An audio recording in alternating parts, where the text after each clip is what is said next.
you for this intriguing contest, Eddie.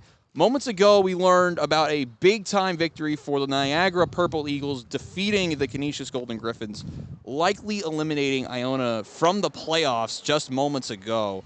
As a group, how do you keep your focus and come out and try and win a game against the St. Peter's Peacocks today if you're Yeah, Iona? it's tough to find something to play for in these situations when you're chasing a playoff spot and then something like this happens. It's out of your control and you don't get there. You got to play for the man on your left and right if you're both of these teams really, but especially if you're Iona, and not come out flat. Because guess what? Tomorrow's senior day. It's last game of the season. Potentially tomorrow's the last day that any of these guys hit a ball field. But one thing's for sure, one of these days is going to be the last day you play with these people to your left and right, with these guys. You will never be this team ever again, and that's what you got to play for. Make sure you go out there today, leave it all on the field, leave it all with your brothers, whether you're a graduating senior, transferring out, whatever it may be. If this is the last time you ever play baseball, leave it all on the field because you're going to look back on this weekend. On the flip side, St. Peter's, we saw some flashes of what the St. Peter's team can do. How do they shake off the loss yesterday and try and take a victory here at City Park? Listen, one thing that Iona's had difficulty with all year is going up against a big inning. If you're St. Peter's, that's what you want to find. One opening, one big inning, and take advantage. You cannot make errors, and you got to get the bats going at some point. Follow the guy in front of you, get on base, keep the line moving, and St. Peter's can walk away here with at least one win. St. Peter's, bottom of the MAC. Iona, a lot of flashes of brilliance. It's Andrelis Piamps. Yeah, Andrelli's big fastball. We know about it. We love to see it.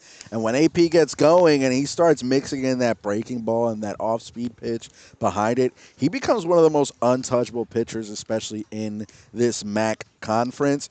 Yeah, I was looking at his bio earlier. It said his career goal is to be an MLB Hall of Famer. And if AP can, after this year, find his way into some ball somewhere, pitching the way he's been pitching the last few games that he's been on the mound, he might have that.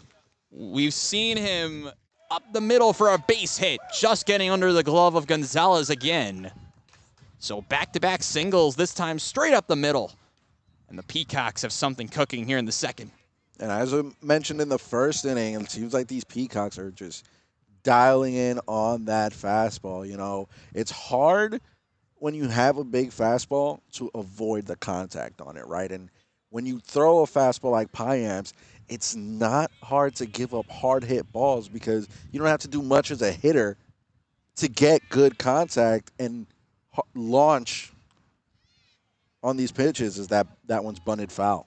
And Sean Martinez showed bunt, but bunt really bunted it into his own dugout nearly.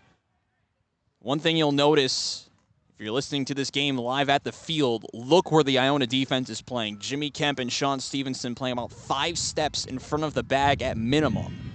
And now Kemp's playing nearly in front of the pitcher's mound, as this one's bunted foul again. And that's what you want to do. If you're Piamps, when you're pitching and the hitter shows bunt, you got to throw right at the bat, especially with that fastball. You want that bunted hard. You want it almost like a ground ball so your infield can try to turn two or make a better play. If you throw a breaking ball, you throw away from the bat, especially something low where they can get a good bunt down, then you're kind of on your own. So Martinez behind in the count, 0-2.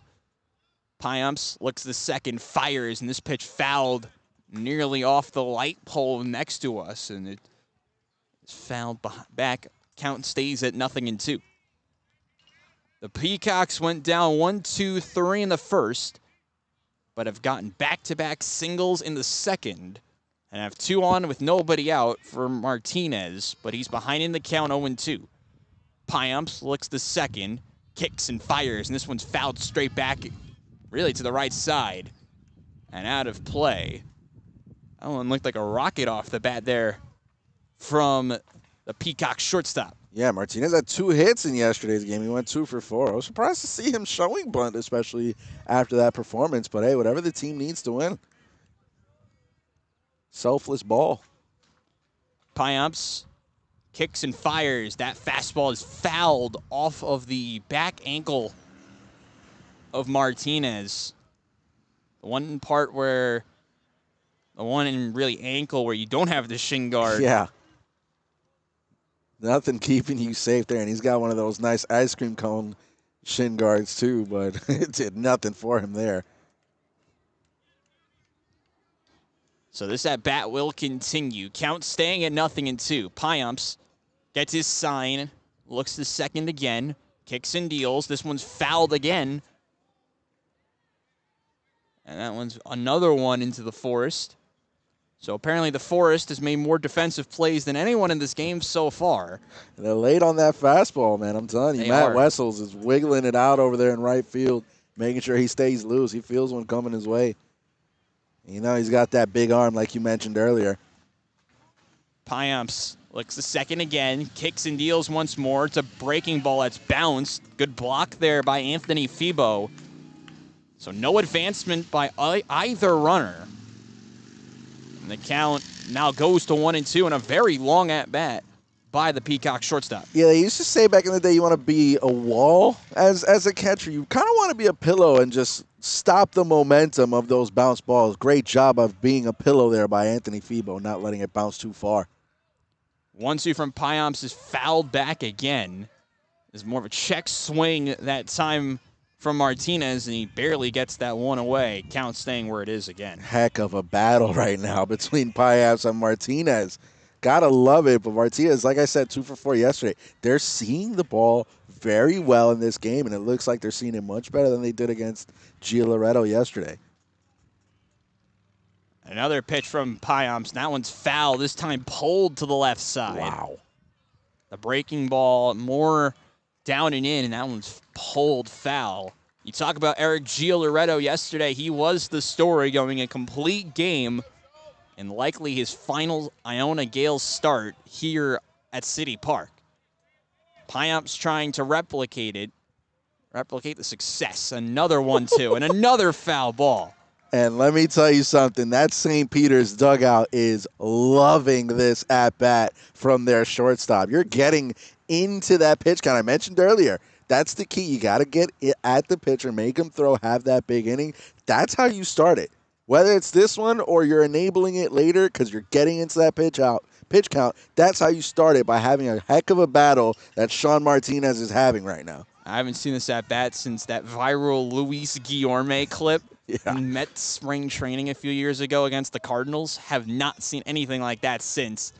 Another 1-2 on the way from Piamps. Fastball hit on the ground to third. Stevenson steps on the bag, throws to first in time.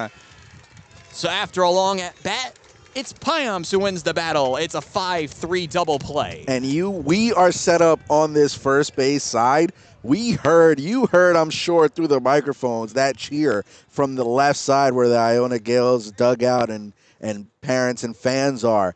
They loved winning that battle. That was a war. Now Febo's going to go talk to him. Give him a second. What a smart move by Anthony Febo. That's how you lead. Go out there, talk to your pitcher. You're really not saying anything other than take a breath, relax, get yourself back together, because that was a long, long battle with Martinez. But you got 2 outs out of it. Way to win it. A battle that felt like it